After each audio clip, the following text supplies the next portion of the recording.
ഈ കേസിന്റെ വാദപ്രതിവാദങ്ങൾ മുഴുവനും കേട്ട ശേഷം പ്രതികൾ ചെയ്ത കുറ്റങ്ങൾ സാക്ഷികളുടെ മൊഴികളുടെ അടിസ്ഥാനത്തിൽ തെളിയിക്കപ്പെട്ടിരിക്കുന്നു. പ്രതികൾ ചെയ്തിട്ടുള്ള കുറ്റകൃത്യങ്ങൾ നമ്മുടെ നാട്ടിലെ ജനങ്ങൾക്ക് മുഴുവൻ നാണക്കേടാണ്. ഇവർ ചെയ്തിട്ടുള്ള ക്രൂരകൃത്യങ്ങൾക്ക് മരണശിക്ഷയിൽ കുറഞ്ഞ വേറെ ഒരു ശിക്ഷയും ഇവരാരും തന്നെ അർഹിക്കുന്നില്ല. ഈ ദണ്ഡുപാളയത്തിലുള്ള കുറ്റവാളികൾക്ക് മുഴുവൻ വധശിക്ഷ വിധിക്കുകയാണ്. കോൺസ്റ്റബിൾ ആയിട്ടിരുന്നിരുന്ന ആളാ ഇപ്പൊ റേപ്പിസ്റ്റ് ആയിട്ട് മാറി. കണക്ക് പ്രകാരം 15, കണക്കില്ലാതെ എത്രയൊക്കെ ഉണ്ടോ എന്തോ വധശിക്ഷയ്ക്ക് വിധിച്ചിരിക്കുക. സംസ്ഥാനം തന്നെ ഒരു കലക്ക് കലക്കിയ ആളല്ലേ.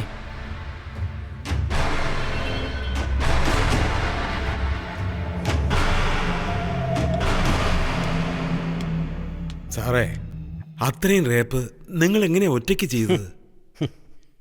അതെ സാറേ, കിളവനുണ്ടല്ലോ വല്ലാത്ത മൂടായെന്ന് തോന്നുന്നു. പറഞ്ഞു സാറേ, നാണിക്കാതെ പറ സാറേ. ചുമ്മാ പറ സാറേ. സാറേ പറ സാറേ. പറയുന്നേ.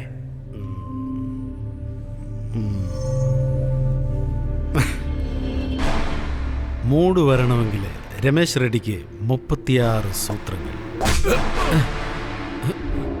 രമേശ് റെഡ്ഡി, നീ വെറും സ്ത്രീകളെ മാത്രമല്ലേ റേപ്പ് ചെയ്തിട്ടുള്ളൂ. പക്ഷെ യൗമാരുണ്ടല്ലോ, പുരുഷന്മാരെയും വിട്ടിട്ടില്ല, വയസ്സായവരെയും വിട്ടിട്ടില്ല. ഡെഡ് ബോഡികളെ പോലും റേപ്പ് ചെയ്തിട്ടുള്ള രാക്ഷസന്മാരായ യൗമാര്. നീ പഠിച്ച സ്കൂളിന്റെ ഹെഡ്മാസ്റ്റർമാരായവന്മാര് വെറും വൃത്തികെട്ടവന്മാര്. നീയൊക്കെ ചെയ്ത പാവം ഈശ്വരൻ പോലും പൊറുക്കില്ല. ഒരെണ്ണം തന്നാലുണ്ടല്ലോ അപ്പോഴേ അറിയൂ മനുഷ്യരൂപം പൂണ്ട മൃഗങ്ങളാ നീയൊക്കെ. ഡാ, അവിടെ എന്താണ് ശബ്ദം?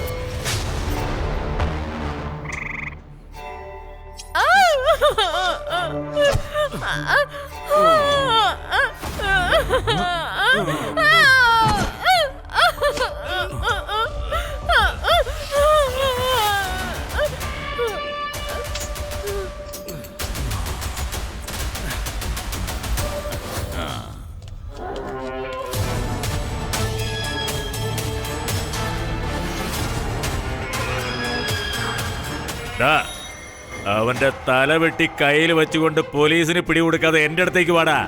നിന്നെ രക്ഷപ്പെടുത്തേണ്ടത് എങ്ങനെയാണെന്ന് എനിക്ക് നന്നായി അറിയാം. ഞാൻ ആരാണെന്ന് അറിയുന്നതിന് വേണ്ടിയാ നിന്നോട് ഇതൊക്കെ പറഞ്ഞത്. ശരി സാർ. ശരി ശരി, പോവാൻ നോക്ക്. പണി കഴിഞ്ഞിട്ട് എന്റെ അടുത്തേക്ക് വാ. നമസ്കാരം സാർ. നമസ്കാരം. ഒരു അത്യാവശ്യകാരിയായിട്ട് ഞാനൊന്ന് പുറത്തേക്ക് പോവാ. തോട്ടത്തിൽ രാജൻ ഉണ്ടാവും, പോയി കണ്ടോ. ശരി സാർ. ശരി സാർ.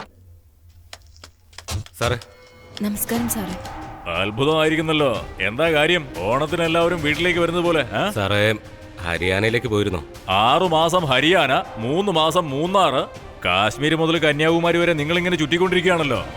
സത്യം പറഞ്ഞാൽ നിങ്ങള് ജമ്മു എക്സ്പ്രസില് റെഗുലർ കസ്റ്റമർ അല്ലേ? അതൊക്കെ വിട്ടേക്ക് സാറേ. സാറിന് അറിയാവുന്നതല്ലേ, നമ്മുടെ ആൾക്കാർക്ക് മരണശിക്ഷ വിധിച്ചിരിക്കുക. സാർ എങ്ങനെയെങ്കിലും ഒന്ന് രക്ഷിക്കണം. നിങ്ങൾക്ക് എന്തെങ്കിലും പ്രശ്നം വന്നാ മറ്റുള്ളവരുടെ തലയെടുക്കുന്നതല്ലേ പതിവ്. അത് കഴിഞ്ഞ് നേരെ എന്റെ കാലിൽ വന്ന് വീഴും. അയ്യോ, എപ്പോ നോക്കിയാലും നിങ്ങളുടെ ജോലി ഇത് തന്നെയാ. ഡാ, ഫോണിങ് താടാ. ഹലോ, ഞാൻ രാജണ്ണയാ സംസാരിക്കുന്നേ. ആ രാജണ്ണനോ? പറഞ്ഞോ. എന്താ കാര്യം? അല്ല, നമ്മുടെ കാളിയുടെ കേസ് എന്തായി? 900 റേപ്പ്, 350 മർഡർ, 550 സ്ഥലത്ത് കൊള്ളയടിച്ച ആ ഗുണ്ടകളെ രക്ഷിക്കാനായിട്ട് അവര് തരുന്ന ആ പിച്ച കാശുണ്ടല്ലോ, ഈ ഫയലില്ലേ, ഈ ഫയലൊന്ന് അനക്കാൻ പോലും പറ്റില്ല രാജണ്ണ. ഇങ്ങനെയൊക്കെ പറഞ്ഞാൽ എങ്ങനെയാ? നിങ്ങൾ വിചാരിച്ചാൽ നടക്കാത്ത കാര്യമുണ്ടോ? കഴുത്തെറുക്കുന്ന ഈ കള്ളന്മാർക്ക് ഇതൊക്കെ ചെയ്യുന്നതന്നെ വലിയ കാര്യമല്ലേ? പറയുന്ന കേക്ക് രാജണ്ണ. ഞാൻ മറ്റുള്ള വക്കീലന്മാരെ പോലെ അല്ല. ന്യായം, നീതി, സത്യം ഇങ്ങനെയുള്ള ഒരു കാര്യങ്ങളും എന്റെ അടുത്ത് നിന്ന് അല്പം പോലും പ്രതീക്ഷിക്കണ്ട. സത്യത്തിനും ധർമ്മത്തിനും അടയാളമായ ആ നീതി ദേവതയുടെ കയ്യിലിരിക്കുന്ന ത്രാസുണ്ടല്ലോ, അത് വെച്ച് വ്യാപാരം ചെയ്യുന്ന ആളാ ഞാൻ. എന്താ സാറേ, എന്തു പറ്റി? ഫോണിൽ കൂടി കാർക്കിച്ച് തുപ്പുവാ. ഇങ്ങനെ പറഞ്ഞാൽ എങ്ങനെയാ സാറേ? സാർ എങ്ങനെയെങ്കിലും ഒന്ന് രക്ഷിക്കണം. കൈ നിറച്ചു പണം, ബാഗിൽ മുഴുവൻ സ്വർണം. ഇതൊക്കെ എത്ര കൊടുത്താലും നിങ്ങളുടെ കേസ് ഒരു ലോയറും എടുക്കാൻ പോകുന്നില്ല. ഇമേജ് ഡാമേജ് ആയി ഇട്ടിരിക്കുന്ന ബ്ലാക്ക് കോട്ടിന് പ്രശ്നം വരുമോന്നാണ് അവരുടെ ഭയം. ഇതൊക്കെ അറിഞ്ഞു വച്ചിട്ടും നമ്മുടെ ലോയർ ഈ കേസ് എടുക്കാന്ന് പറഞ്ഞാൽ ഇത് വാദിക്കുന്നതിനായി എത്രമാത്രം കാശ് വാങ്ങിക്കുമെന്ന് നിങ്ങൾ തന്നെ ഒന്ന് ആലോചിച്ച് നോക്ക്. ഞങ്ങൾ എങ്ങനെയെങ്കിലും നിങ്ങളുടെ ലോയർ ചോദിക്കുന്ന പണം കൊടുക്കാനായിട്ട് ഏർപ്പാട് ചെയ്യാം സാറേ. അതെ സാറേ.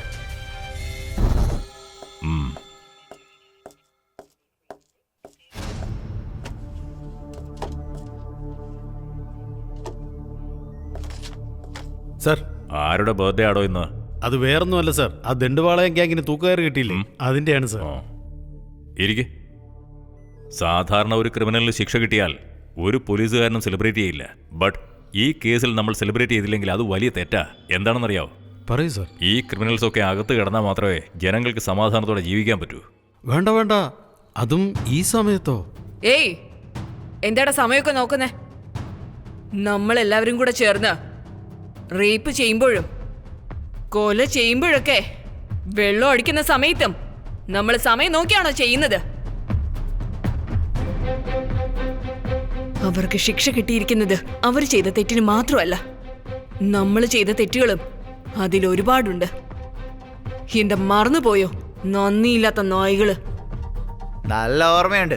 പക്ഷെ ആ ജഗവതിയുടെ കയ്യിൽ കിട്ടുകയാണെങ്കിലേ അയാൾ ചപ്പാത്തി കുഴക്കണ പോലെ നമ്മളെ കുഴയ്ക്കും.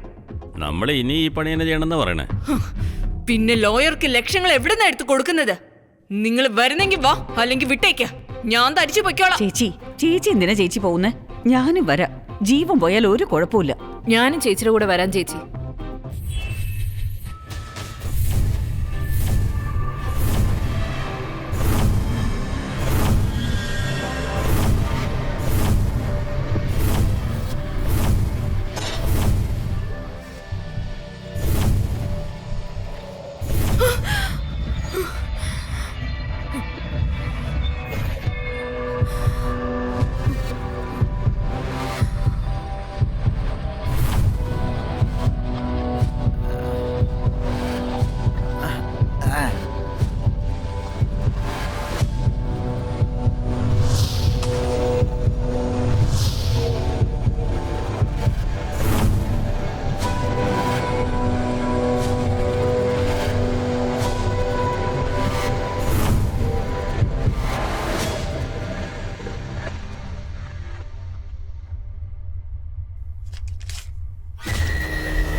എന്താ ആന്റി?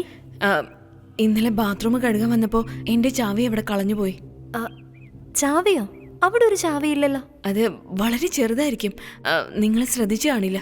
അതെയോ? അങ്ങനെയാണെങ്കിൽ ആന്റി തന്നെ വന്നൊന്ന് നോക്കിക്കോ. ആ ശരി.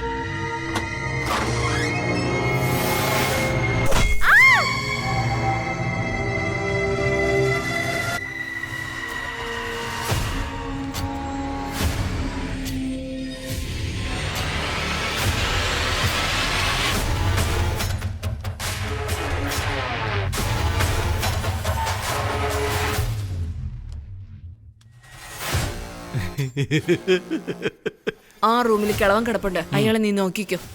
ഏയ് ബാടി.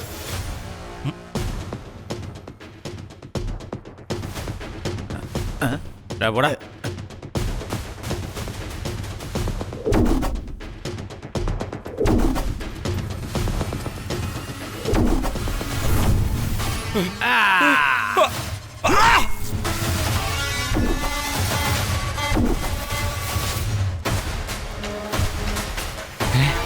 ഇങ്ങോട്ട് നോക്കടാ, ഒരുപാട് ഉരുപ്പടിയുണ്ട്. വേഗം എടുക്കടാ, വേഗം വേഗം ആട്ടറാ, ഇങ്ങോട്ടാ.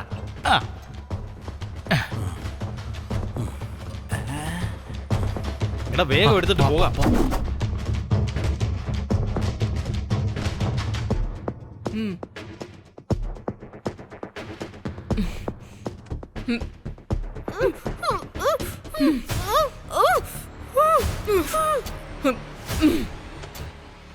വെള്ളം ഒഴിക്കുക.